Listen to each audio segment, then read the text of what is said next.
هەنا سڵاو باریتان باش من لە پێشانگای نێودەوڵەتی سلێمانیم لە تاسڵوجا ئامادەکاری کراوە بۆی لە کات ژمێر 11دا کە لێرە دووەمین پێشانگای نێودەوڵەتی کشتتوکاڵی لە سلێمانیدا بکرێتەوە سەبارەت بە ناوەڕۆکی ئامادەکاریەکان بۆ پێشانگاکەوە چەند کۆمپانیا بەشداریان کردووە چی تێدا نمایش دەکرێم مەڕوان حەمە خورشید لە پرسیاوی ڕاگەیاندنی پێشانگای نێودەوڵەتی سلێمانی میوانم دەبێت کاک مەڕوان سڵاو لەبێ سپاس بۆ دەرفەتە و بەیانی و باش سەبارەت بە دووەمین پێشانگای نێودەوڵەتی سلێمانی وردەکاریەکان چین چێ تێدا بەشدارە چی تێدا دەخرێتە ڕوو بە ناوی خی گەورە مێرەبان بەیانی کوردستانیان و بەڕێستان باش سپاس بۆ ئامادەبوونتان لە چۆنەتی بەڕێوەچوونی مەراسیمیکردنەوەی دووەمین خولی پێشانگای نێودەوڵەتی سلێمانی کوشتتوکاڵ و پیشەسازی خۆراک خۆشبەختانە ئەمە دووەمین خولە بۆ پێشانگای نێودەوڵەتی کوشتتوکاڵ و پیشەسازی خۆراک دەکرێتەوە ئەمڕۆ لە 20 ئیفتتاحەکرێت تا 23 بۆ 4 ڕۆژ بەردەوامە بێ ژماری بەشداربووانمان بۆ ئەم ساڵ 90 بەشداربوومان هەیە بەشی فرۆشمان هەیە جگەلەوە لەگەڵ کۆمپانیا کوشتتوکاڵەکان بابەتی بەروبوومە کوشتتوکاڵەکان و بەروبوومە خۆراکەکان ئەوانەی کە لە بابەتی پیشەسازی خۆراکە نمایش دەکرێت بۆ هاوڵاتیان و خاوەنکاران و جوتیاران و کۆمپانیەکان. ئەو بەرهەمانە چین ینی وردەکاریەکانی چین چی تێدا نمایش دەکرێت ئەو بەرهەمانی کە ئەمڕۆ لێرە دەخرێتە بەرچاوی کڕیار دەخرێتە بەرچاوی ئەو کەسانی کە داوێت بۆ کۆمپانیەکانیان سوود لە ئەو کۆمپانیانە بن کە ئەمڕۆ لێرە بکارن هەموو ئەو بابەتانی بە تایبەتی سەرچاوی سەرەکین بۆ کوشتتوکاڵکردن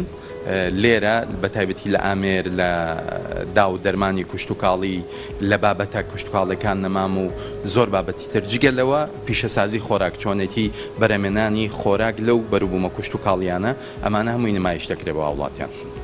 زۆرینەی ئەو بەشداربووانەکەنەوە بەشداربووتان هەیە ئەنی ناوخۆین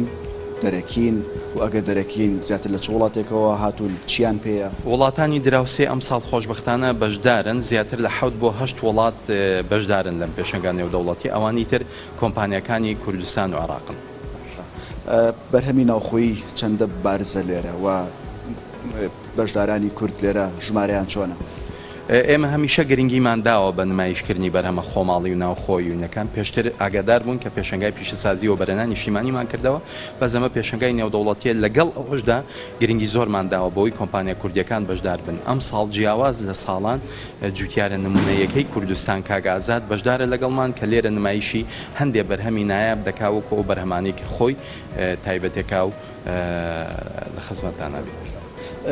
لێرە گفتوگۆ لەسەر بەرهەمە کوشتتوکاڵەکان دەکرێت دیبێتی تایبەڕێک دەخری یان تەنها پێشانگای و بەڕووی هاوڵاتیانە ئەکرێتەوە خۆشبەختانە جیاوازی ئێمە وەکو پێشەنگای نێودەوڵەتی سلێمانی لە ڕۆی میدیاییەکە هەمیشە پانێڵ و دیبیت و کاری ڕۆشنبیری پێشکەش دەکرێت هەر پێشەنگایە و بە ئەم ساڵ دوو دیبیتمانەبێت دیبیتێکیان تایبەتە بێ بە کاگازات هەندێ بەرهەم و نموزەجی کوشتتوکاڵی پێشکەشەکە لە سەستەیجی میدیای پێشەنگای نێودەوڵەتی سلێمانی دیبیتێکی تریان ڕاوێژکاری کوشتتوکاڵی ژووری بازرگانی و سەرۆکی چاڵگە پەلەوەریەکان و کاک هەڵکەوت کە ئەندازیاری بواری کوشتتوکاڵیە ئەم میوانداریانەکەین بۆی دیبیتێک لەبارەی بەروبوومە کوشتتوکاڵەکان و زانیاری و داتای کوشتتوکاڵی کوردستان پێشکەش بکەین لەماوەی ئەم 4 ڕۆژەدا ڕۆژانە لە کێوە تاکەی هاوڵاتیان دەتوان بێنێرە ڕۆژانە لە کاژێر 10 بۆ 6 ئێوارە ئێمە پێشوازی لە هاوڵاتیان و جوتیاران و خاوەنکاران و کۆمپانیا ئەم پێشەنگای نێودەوڵەتیە زیاتر نمایشکردنی بەرهەمە بەڵام لەگەڵەوەیە بە حکومەوەی بەشی فرۆشیشی تایە هاوڵاتیانی خۆشەویست دەتوانن سەردانی دووەمین خولی پێشەنگای نێودەوڵەتی سلێمانی بکەن. سپاس بۆ مەڕوان حەمە خورشید لە پرسیاوی ڕاگەیاندن لە پێشەنگای نێودەوڵەتی سلێمانی